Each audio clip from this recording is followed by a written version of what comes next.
ឲ្យលំអៀងទៅតាមគំនុំគុំគួនកុំឲ្យលំអៀងទៅតាមការខឹងសម្បាឬការស្អប់ស្រឡាញ់ខ្ញុំយល់ឃើញថាការដែលខ្ញុំរកឃើញហើយខ្ញុំនឹងជម្រាបលោកមួយ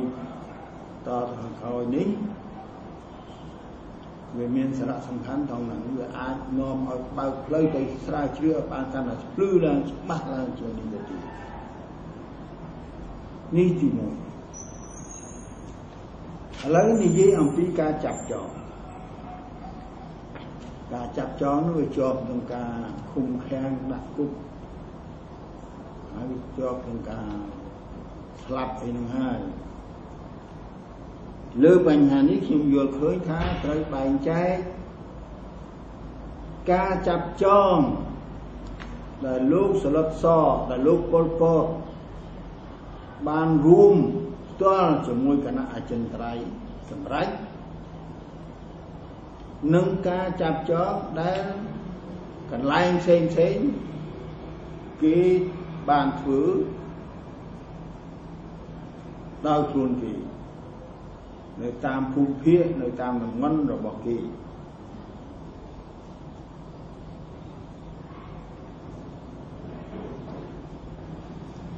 ហើយគេចាប់ចោលហើយគេដាក់គុកនៅកន្លែងគេឬមួយក៏បញ្ជូនមកស21អីវាអាហ្នឹងវាជារឿងផ្សេងជារឿងអត់ទេcòn សំខាន់គឺយើងត្រូវបែងចែកការចាប់ចងពីនេះហើយតាមការពិនិត្យទៅពេលនោះលោកប៉ុលពតរវល់គិតគូរ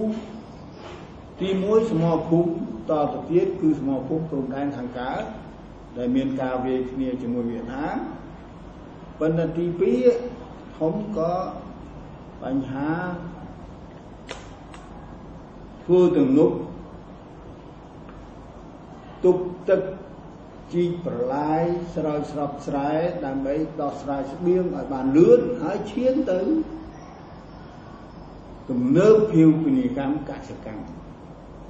ដោយសារតែយើងមានទឹកស្រោចស្រពស្រែដូច្នេះលោកប៉ុលពតតាមក្នុងឋានៈលោកដឹកនាំលោកគិតគូរចាប់ចងតែកម្មាភិបាលណាដែលប្រព្រឹត្តខុស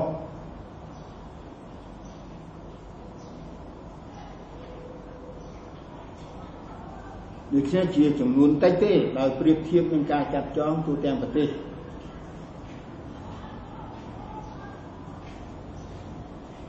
សូមជម្រាបថា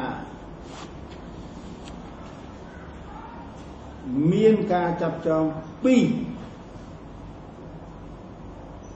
គឺការចាប់ចងលោកច័ន្ទចក្រីដំបូងអស់ដែលជាប្រធានកងពលលេខ170ខាងបូព៌ានិងការចាប់ចងលោកឈូកដែលជាលេខាតំបន់24គឺកំពុងតបែកខាងបូព៌ាដែរការចាប់ចងកម្មាភិបាលទាំងពីរនេះនាំឲ្យ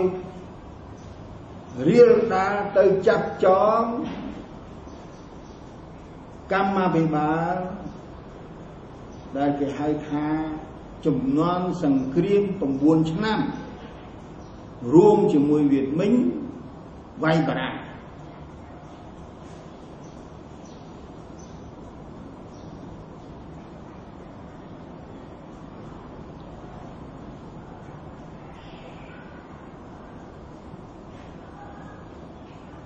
ខ្ញុំលំអៀងទៅយល់ស្របតាមលោក Philip Short ដែលលោកបានសរសេរសភៅមួយនៅថ្មីនេះដែរ ក្នុងចំណងជើងដាក់ថាប៉ុលពតប្រវត្តិនៃការយល់សពដ៏អាក្រក់មួយនៅកណ្ដាលយុគអធិរាជលោកមានប្រសាសន៍ថា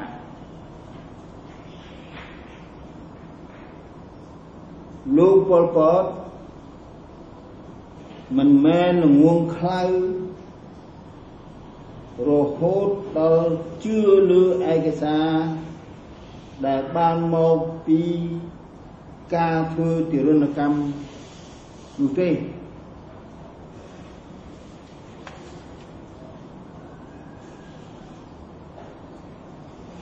សូមអានសភៅរបស់លោកនៅទំព័រ358ប៉ុន្តែខ្ញុំយល់ឃើញថាលោក Philip Short ហាក់ដូចជានិយាយហួសបន្តិចហើយពេលដែលគាត់ថាតួនាទីនៃគុកស21នៅទួលស្លែងនិងសេចក្តីសារភាពដែលគុកនេះបានផ្ដល់ឲ្យនោះមិនមែនសម្រាប់ផ្ដល់ព័ត៌មានទេគឺសម្រាប់តែផ្ដល់ភស្តុតាងនៃអំពើក្បត់ដែលក្រុមដឹកនាំត្រូវការដើម្បីចាប់អ្នកណាដែលគេបានសម្រេចរួចទៅហើយថាត្រូវតែចាប់ចង់និយាយថាលោកប៉ុលពតមានទិសដៅចាប់តែហ្នឹងហើយស21មានភារកិច្ចថារកផាតាអីដើម្បីឲ្យគាត់ចាប់អាហ្នឹងខ្ញុំមិនយល់ដូចលោក Philip Short ហើយមិនមែនមានតែលោក Philip Short ទេដែលនិយាយចឹងអ្នកស្រាវជ្រាវជាច្រើននិយាយថាហើយខ្ញុំមិនយល់តាមមតិទាំងអស់នេះទេ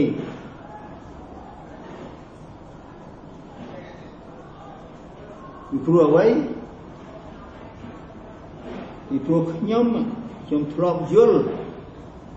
របៀបរបបធ្វើការរបស់លោកប៉ុលពត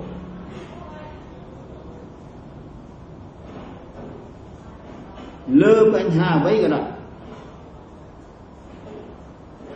គាត់ត្រូវការតែប្រមូលឯកសារឲ្យបានច្រើនប្រមូលព័ត៌មានប្រមូលសភាពការឲ្យបានច្រើនមែនទែនមុននឹងសម្រេចនេះជាការទម្លាប់របស់គាត់យ៉ាងនេះឯងដូចជាលោកវិភាគអំពីការដែលអាមេរិករៀបចំអំពើក្បត់មួយជាមួយលោកលន់ណល់ឬមួយលោកសុនអថាញ់ដើម្បីនឹងទម្លាក់បកូណានេះប្រឆាំងបកូណានេះលោកធ្វើមិនដឹងទៅផែនការគេមានស្អីអាណាកម្ពុជាពេលនោះ